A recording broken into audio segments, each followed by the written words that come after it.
So this is the other quiz. You can know this is your quiz by the 6.1 times 10 to the 5th as opposed to 6.1 times 10 to the 3rd.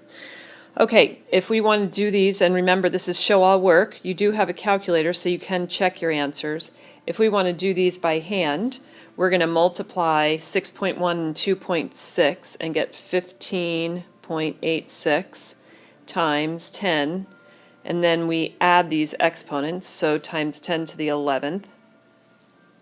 And the problem here is that I have two places in front of the decimal and I can only have one place in front of the decimal. So I'm going to back that up. And now instead of 11, I'm going to add 1 to make that decimal move one more place to the right. Over here, we're going to divide 8.4 divided by 2.4.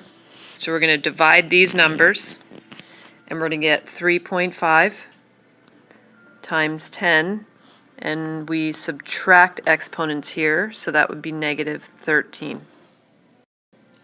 Here are your exponent questions. So we're going to multiply the 3 and the 7 and get 21. M is to the, I add these exponents, so 3 plus 4 is 7. And n is negative 2 plus negative 1 would give me negative 3. I'm not allowed to have negative exponents, so I'm going to move that to the denominator and make it positive. So the 21m7 is all positive, but n to the negative 3 moves to the denominator and becomes positive. Over here, we are going to simply reduce that. Okay, a lot of people get that confused and subtract those numbers because they're used to subtracting. I'm also going to move all my negative exponents. So on the top I have e to the negative 4, so I'm going to move it to the bottom and make a positive. On the top I have f to the negative 2, I'm going to move it to the bottom and make a positive. On the bottom I have e to the positive 1, so it's going to stay down here. And on the bottom, I have f to the negative 5, so I'm going to move it to the top and make it positive. 4 over 9 can't simplify any further. Okay? And the e to the 4 and the e to the 1 will become e to the 5th. If you can imagine what you have f to the 5th on the top and f squared on the bottom. So two of these f's will cancel, leaving me the f cubed on the top. And that would be my final answer. In order to state the degree, type, and leading coefficient, the first thing I have to do is put it in standard form. So standard form, if you remember, I look for the largest exponent and begin with that term. Go to the next lowest exponent. Whoops, that should be a 3, sorry. Go to the next, so I'm going to put in plus 6x because that exponent is a 1, and then my constant. I now go with the first term. This is my leading term, so negative 2 would be the leading coefficient. The degree is the exponent degree, and that would be a 3. Since this is 3 terms, it's a trinomial as opposed to a binomial, and degree 3 means this would be a cubic. 4 would be a quartic, 5 would be a quintic. Okay, so number 6, we're using direct substitution, so we're actually just going to substitute that negative 1 into that x, that x, that x, and that x, but we're going to do it in parentheses. So 6, plug in the negative 1 to the 4th, minus negative 1 to the 3rd, plus 3, negative 1 squared, minus 5 times negative 1, plus 9. Negative 1 to the 4th is negative 1 times negative 1 times negative 1 times negative 1. That would be a positive 1, negative 1, positive 1. 6 times 1 is 6. Now, if we erased one of these right here, and we only went to the cube, I would have, oops, negative 1 times negative 1 is positive 1 times negative 1 is negative 1. So negative 1 times the negative in front would be positive 1. We all know that negative 1 squared is positive 1 times 3 would be 3. Negative 5 times negative 1 would be positive 5 and positive 9. Add all those together and you get, that would be a 24. End behavior is determined by the leading coefficient and the degree, so I must make sure I'm in standard form first, and this number 8 and number 9 are. So my leading coefficient is negative, and my degree is odd. And when I was doing the video, I told you the most common odd is a line. Okay? But we're actually comparing to a negative line. So our end behavior of this kintic is going to be the end behavior of a line because they're both odds. So the sentence we write is, as x approaches infinity, the graph f of x approaches. So if x gets bigger, my graph is actually getting smaller. So this would approach negative infinity. Now we're going to do it the other direction. As x approaches negative infinity, the graph approaches, and if you look at it here, as I get smaller, my x goes to negative infinity, my graph is getting bigger. So this would be positive infinity, and I can write the positive or I could not. In the next example, I have the leading coefficient is positive, and my degree is a 6, so it's even. That's my degree, that's my leading coefficient. And when we talked about this on the video, I told you to compare this to a positive quadratic. So we compare that to a positive quadratic, because a quadratic is a squared, which is even, and I write my two sentences again.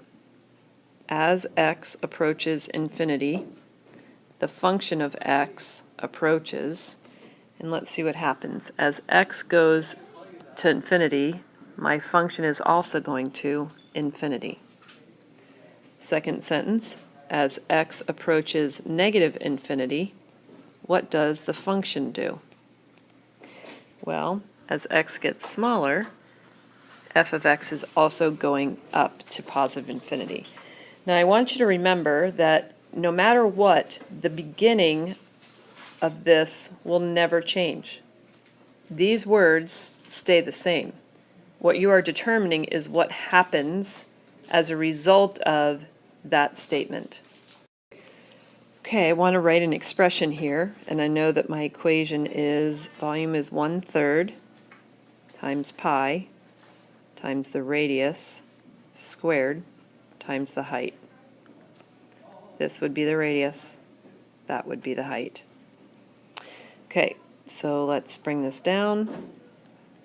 2x times 2x is 4x squared times x squared.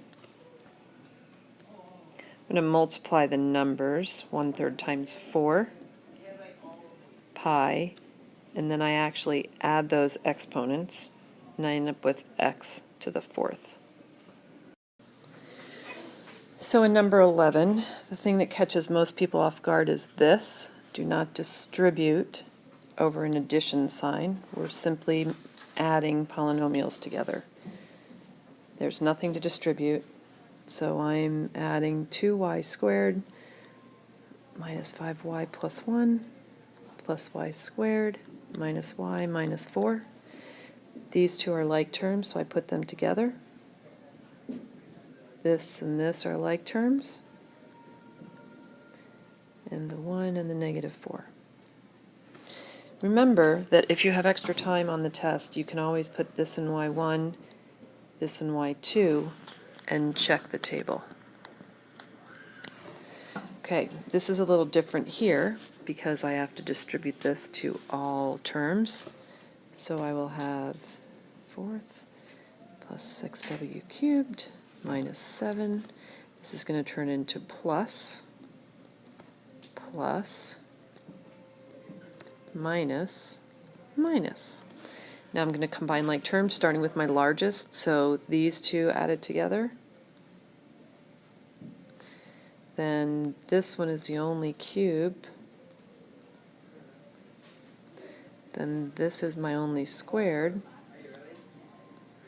This is my only single, and then these would get negative 9 is my constant. Okay, and this one I'm going to distribute here, so I'm going to multiply 6 times 5, x squared times x, and that y, and then minus 1, so 1 times anything is itself, and there would be that answer. Here we're doing some simple foiling, so multiply those two together,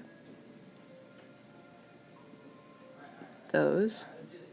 Now I prefer not to call this foiling because foiling only works with binomials multiplied by binomials. We all know there are many more ways to multiply than a binomial times a binomial, so FOIL only works with binomials. So I just prefer to say I'm distributing this first term to both terms in the second, and then I'm going to distribute this term to both terms in the second. I'm going to combine like terms.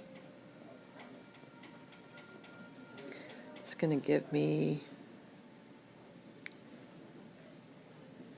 sorry, lost my track in a minute. There we go.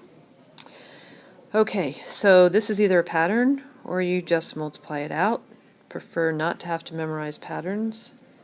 So I'll get 16a squared minus 4a plus 1. So if you remember the pattern, erase all this. It would be square the first, multiply both of them and add them together. Multiply both of them and double, sorry. Negative 4a plus negative 4a, and then square the last.